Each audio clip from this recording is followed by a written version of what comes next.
Elizabeth coordinaba a los aliados internos, revisando cada detalle, cada señal de advertencia. La familia estaba lista para actuar, pero la incertidumbre sobre Aurelio y la posible confrontación con Chacorta añadía un nivel de riesgo que no podían ignorar. El cabo y Chema, creyendo que Aurelio estaba todavía oculto y que Chacorta pronto se volcaría contra él, ajustaban sus planes para mantener el control. Sin embargo, ninguna de sus predicciones podía anticipar la fuerza de la verdad ni la determinación de Aurelio. Mientras los tres avanzaban, la ciudad comenzaba a convertirse en un tablero de ajedrez mortal, donde cada movimiento podía desatar una reacción en cadena. En el edificio abandonado, la tensión alcanzó su punto máximo. Chacorta, con el corazón acelerado, finalmente permitió que Aurelio hablara sin interrumpir.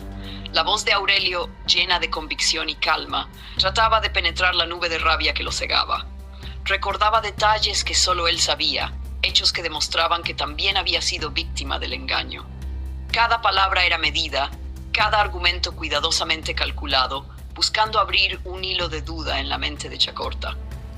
Mientras la discusión se prolongaba, la ciudad seguía su ritmo habitual, ignorando que en ese edificio se estaba decidiendo el futuro de la venganza y la justicia. Mónica observaba desde afuera, lista para intervenir si la situación se descontrolaba, mientras Chema, el cabo y Cifuentes avanzaban sin sospechar que el choque entre Chacorta y Aurelio podría cambiar todos sus planes. La historia parecía detenerse por un instante, como si el tiempo mismo contuviera la respiración. Chacorta miraba a Aurelio, buscando signos de mentira, pero lo que encontraba era sinceridad mezclada con la determinación de un hombre que no se rendiría hasta limpiar su nombre. La pregunta que flotaba en el aire, aunque no se pronunciara, era clara. ¿Podría alguien perdonar y unir fuerzas cuando la venganza y el engaño habían marcado cada paso del pasado? Al mismo tiempo, en los rincones estratégicos de la ciudad, los hombres de Cifuentes esperaban la señal, listos para actuar, creyendo que el tiempo estaba de su lado.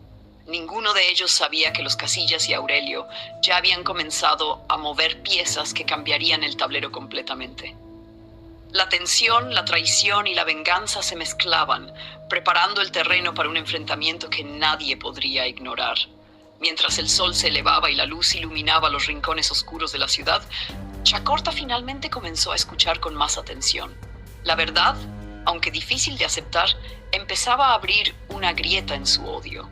Aurelio sostenía su mirada, confiando en que el tiempo demostraría que ambos habían sido engañados y que la verdadera venganza debía dirigirse hacia Chema, el cabo, y el general Cifuentes.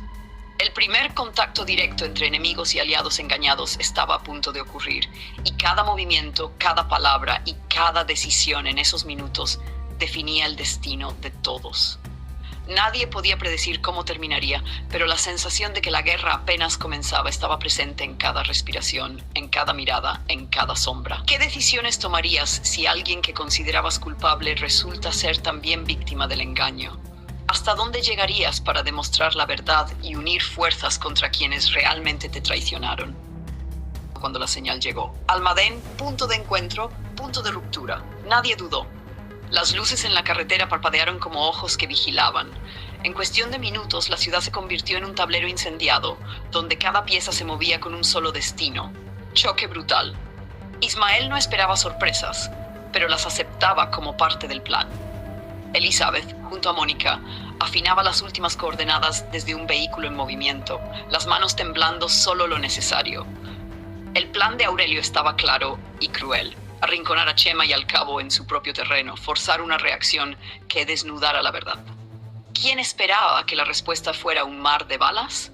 Nadie. Y sin embargo, la noche se preparó para vomitar fuego.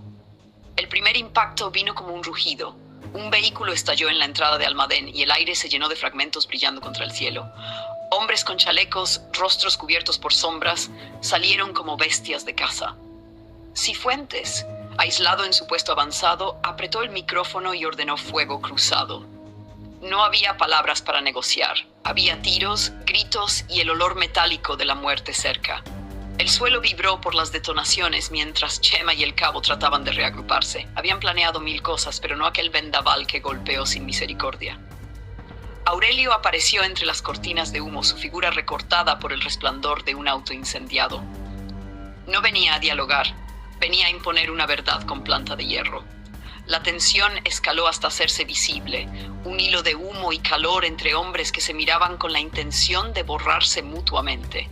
En la refriega, una patrulla ajena a la guerra pasó por el lugar y quedó atrapada en el fuego cruzado. La noticia corrió. Almadén era un infierno en la tierra. Prisiones cercanas comenzaron a recibir información sobre una supuesta fuga masiva. Rumores de que Aurelio planeaba liberar a aliados presos aceleraron la paranoia.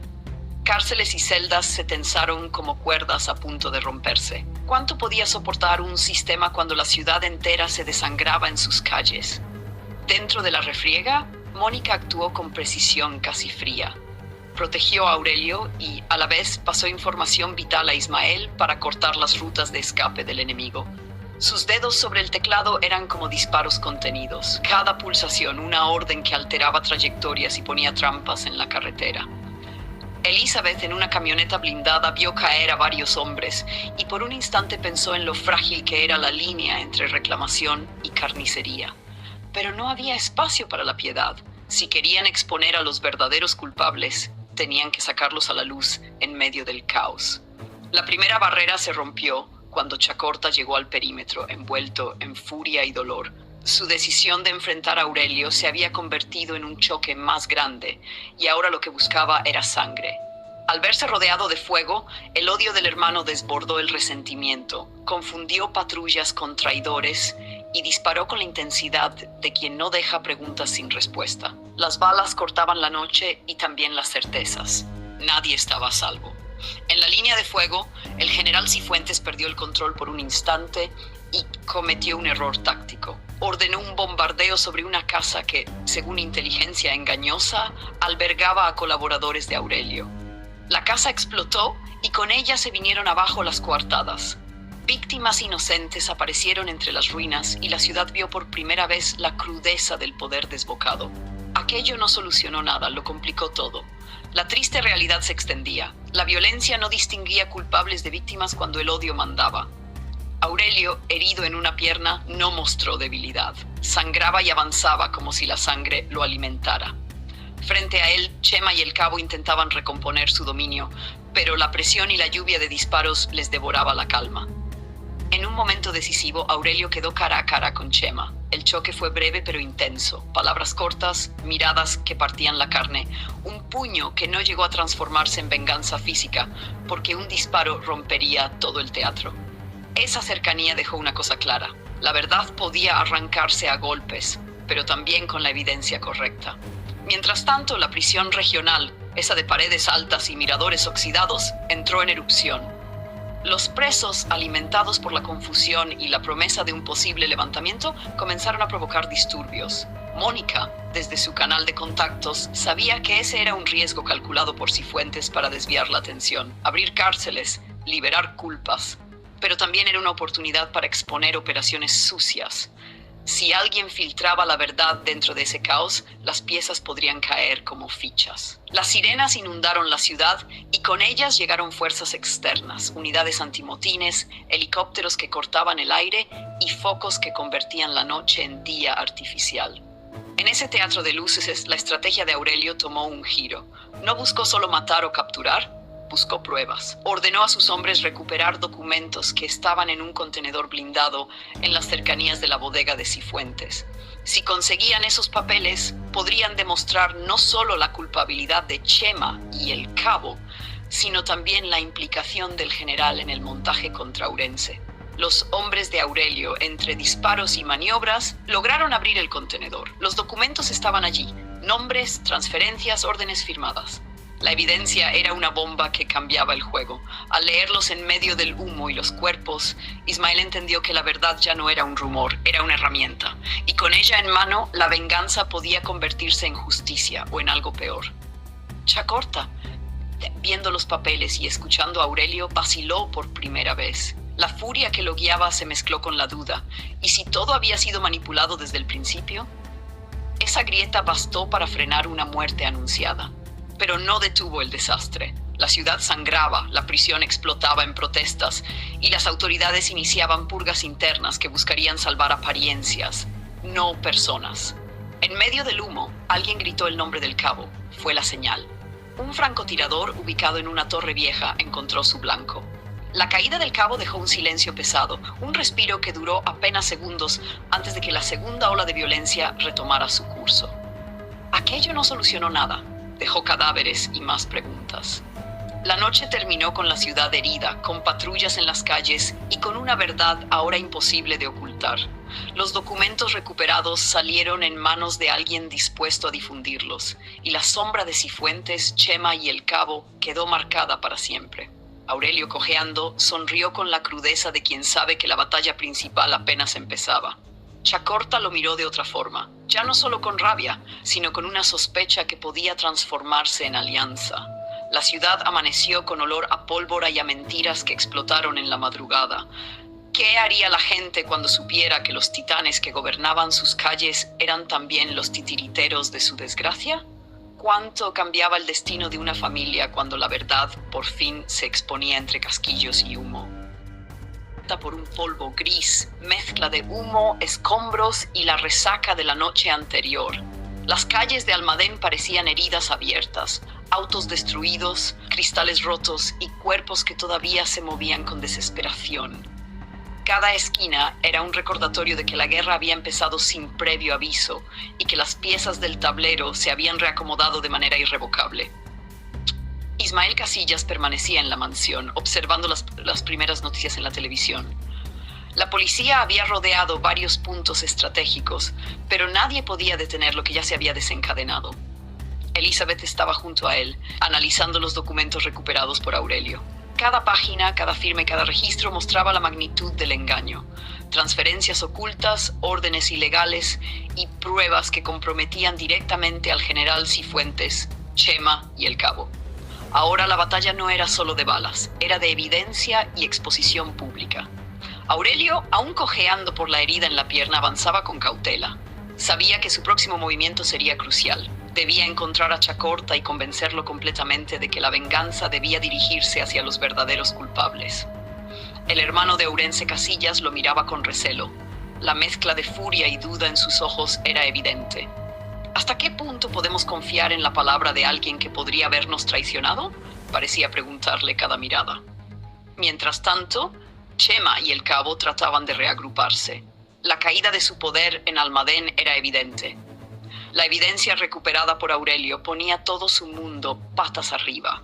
Cada movimiento que intentaban hacer para limpiar su nombre los exponía más. Cifuentes estaba furioso. La operación que había planificado durante meses se estaba desmoronando en cuestión de horas, y los enemigos que creía controlados ahora parecían llevar la ventaja. El caos extendió a la prisión. Los disturbios provocados por los internos, que habían oído rumores sobre posibles liberaciones, se intensificaron. Mónica, desde un punto seguro, vigilaba la situación y transmitía información a Aurelio y a Ismael. La lealtad de Mónica era el hilo invisible que mantenía a Aurelio con vida. Sin ella, las fuerzas enemigas podrían haberlo eliminado ya. Cada celda, cada guardia y cada pasillo estaba ahora cargado de riesgo y tensión. Chacorta finalmente cedió un poco ante los argumentos de Aurelio. La evidencia, combinada con los documentos, empezaba a penetrar el muro de odio que lo había cegado. Los recuerdos de su hermano, mezclados con la posibilidad de que Aurelio no tuviera culpa, generaban un conflicto interno que podía cambiar el rumbo de la venganza. La tensión entre ellos era palpable, y el silencio que se formó fue más elocuente que cualquier palabra. En Almadén, los hombres de Chema y el cabo intentaban asegurar rutas de escape, pero cada movimiento era rastreado por los aliados de Aurelio. Las calles se habían convertido en un campo minado, donde cualquier error podía ser fatal. Los disparos de advertencia eran constantes y la sensación de que la guerra no había terminado se sentía en cada esquina. La ciudad estaba tomada por el miedo y nadie podía caminar tranquilo sin calcular su próximo paso. Ismael coordinaba la exposición de la evidencia. La idea era clara: demostrar ante la opinión pública y ante cualquier aliado de los traidores que Chema, el cabo y Cifuentes habían manipulado la desaparición de Ourense y habían usado a Aurelio como chivo expiatorio. Cada documento digitalizado, cada archivo recuperado y cada testigo que se presentó se convirtió en un arma más potente que cualquier fusil. El enfrentamiento entre Aurelio y Chacorta se tornaba más intenso a medida que la verdad se filtraba. La rabia inicial del hermano dio paso a una mezcla de duda y necesidad de confirmación. Cada explicación de Aurelio, cada detalle de la conspiración, lo obligaba a replantearse todo lo que creía cierto. La posibilidad de unir fuerzas contra los verdaderos culpables comenzó a tomar forma, aunque aún no estaba clara. En medio de todo esto, la ciudad seguía vibrando con caos. Los enfrentamientos, los incendios provocados durante la noche y los disturbios en la prisión mantenían la adrenalina al máximo. Nadie podía predecir cómo terminaría el día. Cada decisión era crítica, cada movimiento podía desatar otra explosión de violencia. Mientras el sol ascendía más alto, Aurelio y Chacorta encontraron un breve respiro. Sus miradas se cruzaron y, sin decir nada, entendieron que el siguiente paso sería enfrentar directamente a Chema, al cabo y al general Cifuentes. La verdad ya no era un secreto, solo quedaba la confrontación final.